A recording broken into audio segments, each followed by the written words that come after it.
Intuitive eating is not for people with ADHD. What? Oh. Okay. Sorry to use it as my hook, but I do hear it all the time. And as an intuitive eating counselor with ADHD, I do want to clear up why I think that is not true at all.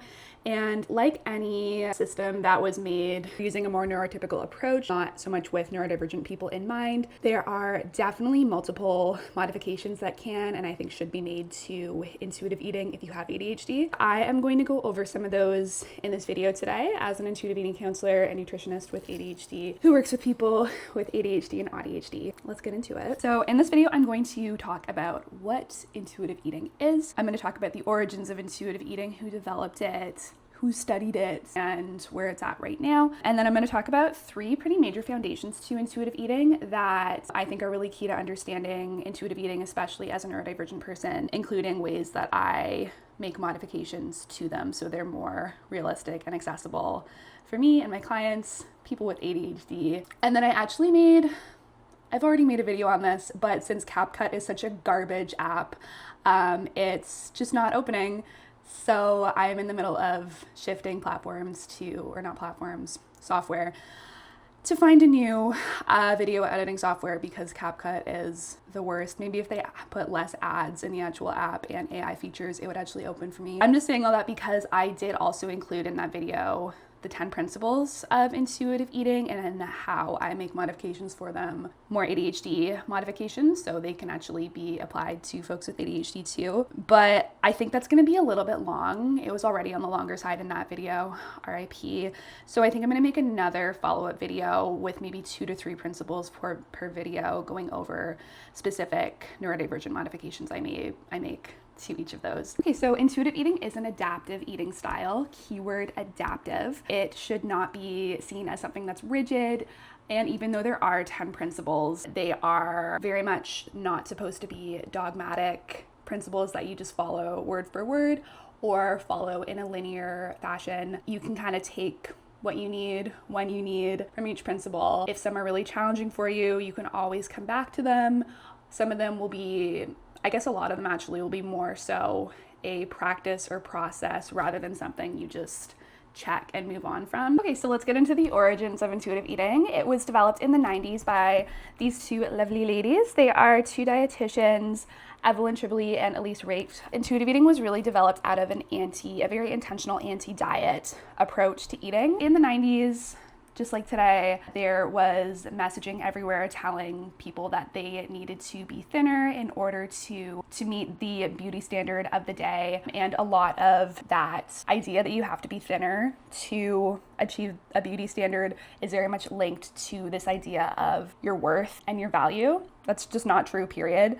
But also it's just such insidious messaging that really does impact the quality of our everyday experience, everyday moment, really. They caught on to that and developed this eating framework as a response to just how dominant the dieting messaging was back in the 90s. The dieting messaging today is still very much relevant, but it's just using different language than it was in the 90s. And early 2000s, we would just see magazine covers calling celebrities fat or calling out parts of their body. We don't see that today, but we see this ideal beauty standard everywhere through social media, and the idea that your value and worth equates to your body size is very much still something that's being pushed through the types of images we see and the different types of messaging around these images. So that is the first major thing to know about intuitive eating, is that it is an anti-diet framework. It also helps you improve this thing called interoception, which is what I talk a lot about in my videos and my content. Interoception is your ability to recognize your inner sensations, recognizing the signals that your body is sending your brain about what it needs. And then intuitive eating helps you improve your ability to witness and recognize those signals, as well as your ability to respond to them. A pretty strong example in intuitive eating would be around being able to recognize hunger and fullness signals, but a lot of people are quite disconnected from those, especially neurodivergent folks. So that is where one pretty big modification comes in, is just how we are working with improving our interoception skills and being able to recognize the different ways that our body is telling us that it needs fuel through food, because that might not be a traditional hunger signal like a growling stomach. It could be something like increased brain fog, increased irritability, dizziness, thinking about food, and there are so many other ways that your body could be telling you that it's hungry, but we're just not really taught about those at all. I don't think that I mentioned that people with ADHD have lower interoception than neurotypical folks. I'm just starting to edit this now, and I don't think I mentioned that, but that's a huge factor, that we have a much harder time recognizing the signals that our body's sending our brain about what it needs, which makes it a lot harder to respond appropriately.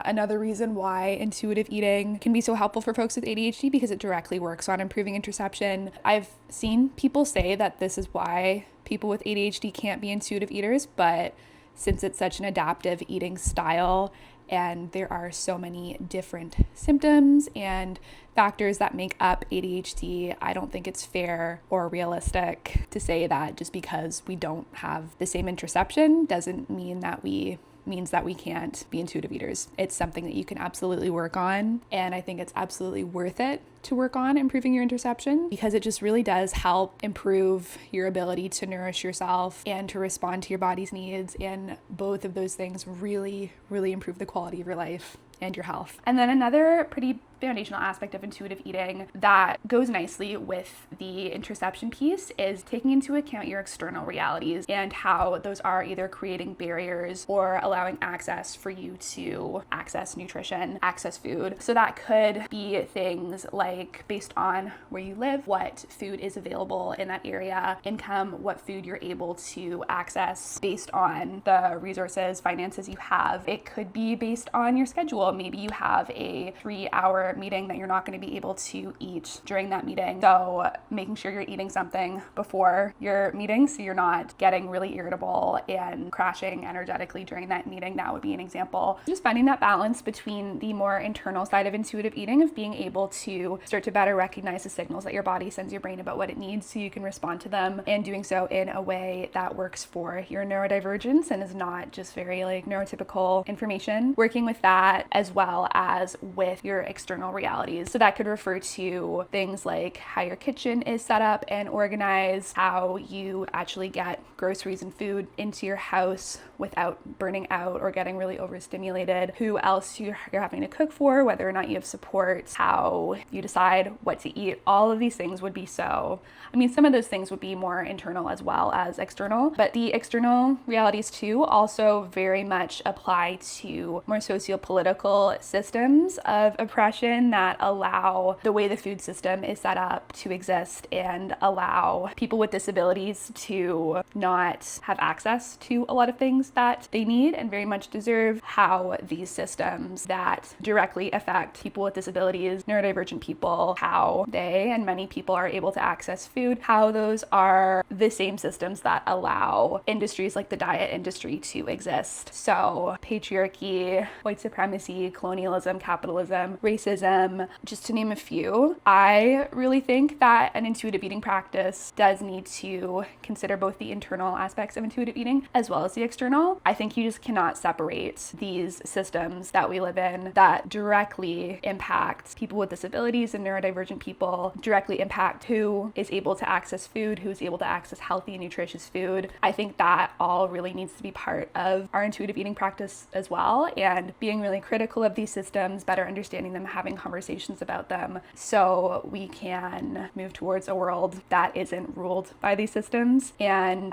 move towards a world where everyone is able to access nutrition no matter their ability or disability status, no matter how much money they make, no matter where they live, their race, gender, sexual orientation. For me, intuitive eating, just being so anti-diet and critical of diet culture, is such a key link to all these oppressive systems that are really destroying our health and ability to be healthy and exist and create communities that are centered around food and access and are accessible for neurodivergent people. So yeah, I'll get into why, maybe not just in this video, but I do want to get into why intuitive eating is a really incredible tool for that, because it does operate around these more internal, personal practices of working with your senses and your body, the mind-body connection, as well as the more broader social aspects. And just access is so central to that, how we access food, but also how we improve access for people with disabilities, including people who are neurodivergent, because we fall under that category.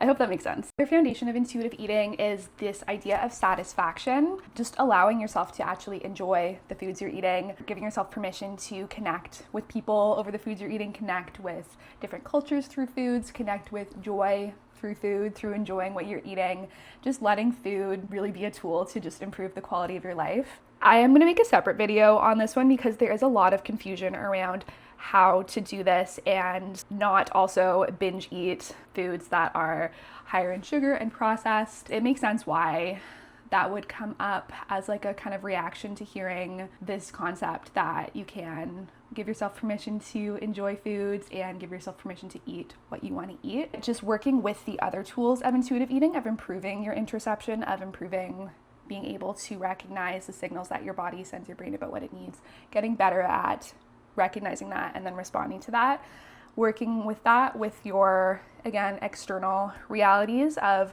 what your day-to-day looks like, the types of foods you're able to access, the support you're able to access or lack of, working with both of those, but especially the more internal interoception gives you a better understanding of how certain foods make you feel, the energy they give you, and foods we usually binge on are typically going to be more processed, high in sugar, higher in simple carbs. The more you become an intuitive eater, the more you'll recognize that eating significant amounts of those foods doesn't make us feel good long term.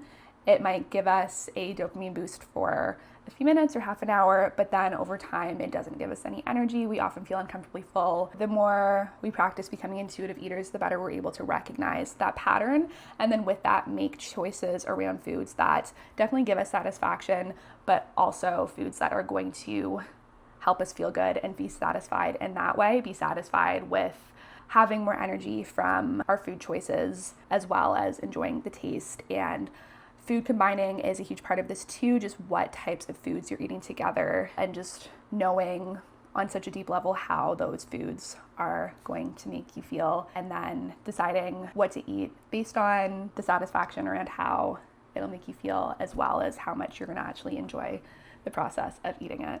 Oh, also I didn't mention, there are hundreds of studies on intuitive eating as well. It is very well studied. They love science.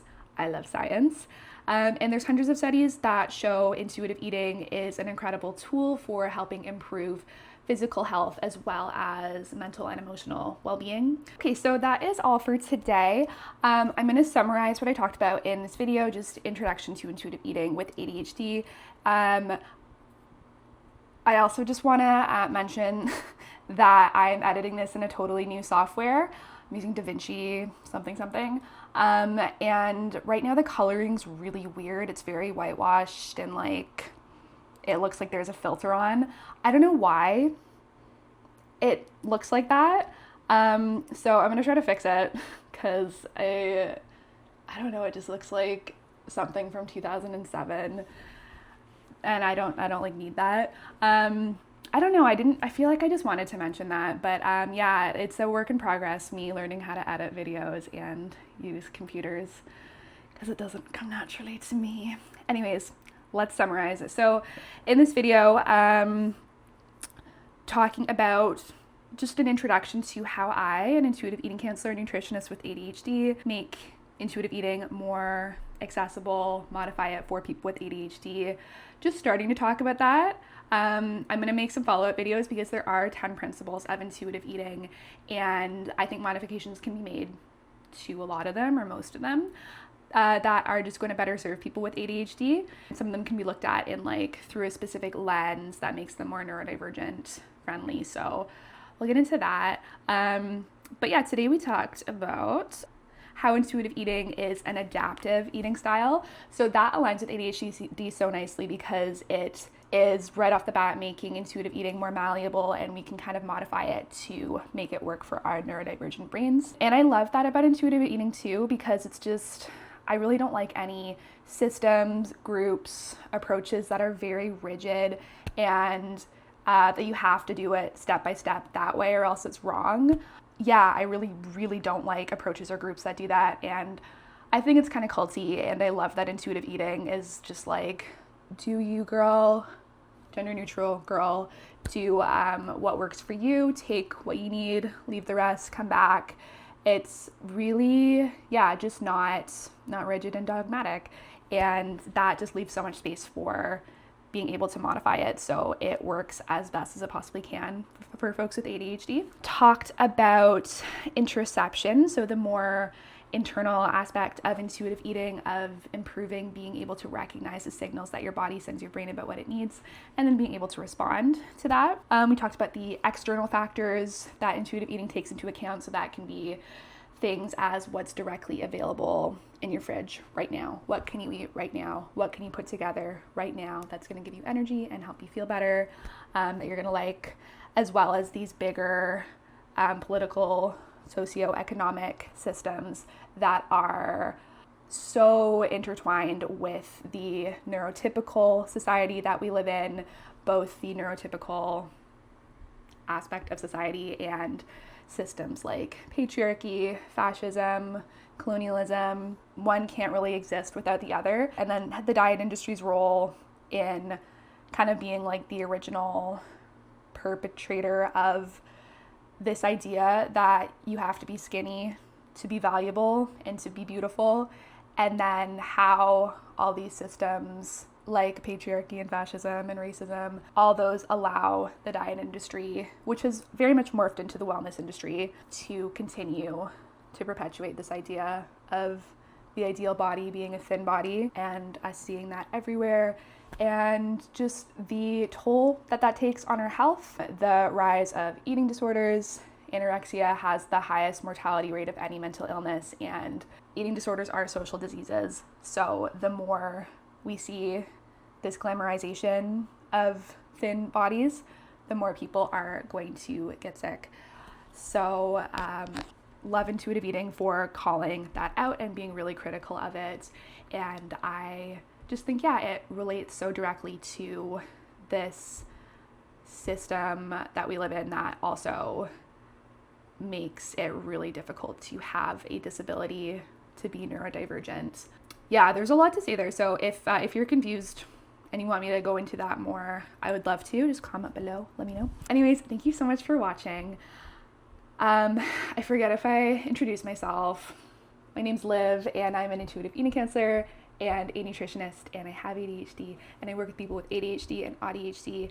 And yeah, I'm just having so many technical issues with this video. It's really testing me, so I just hope it sees the light of the internet.